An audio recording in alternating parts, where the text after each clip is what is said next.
Monsieur Coquerel, vous avez la parole. Bien, c'est un amendement qui réclame qu'il n'y ait pas de traitement phytosanitaire contenant des substances classées cancérogènes, mutagènes ou toxiques, ou plus généralement des perturbateurs endocriniens, dans un rayon de 200 mètres d'un lieu de vie ou d'un lieu pouvant accueillir le public. Alors très sincèrement, 200 mètres, on est très modéré. Tellement en réalité ces substances, on le sait, voyagent et sont volatiles.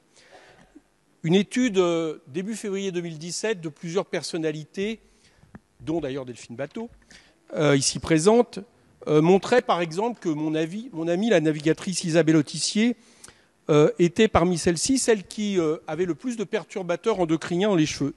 Ça lui a fait un choc, elle expliquait que je ne comprends pas parce que j'ai fait tout bien, j'essaie de manger bio, je ne mets pas de trucs affreux sur la peau, etc., etc. Autrement dit, en réalité, elle avait été victime sans le savoir et sans évidemment avoir cultivé dans sa vie, utilisé de tels produits. Elle avait été victime comme chacun d'entre nous. Je pense que si nous faisions des tests, ce serait exactement la même chose pour tous les députés ici présents, eh bien, de la volatilité de ces produits.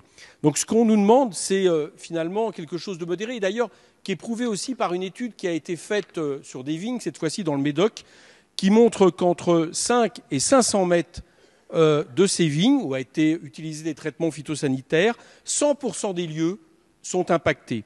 Une étude de l'INSERM de 2013 atteste, elle, l'impact des pesticides sur la santé des utilisateurs, mais aussi des riverains.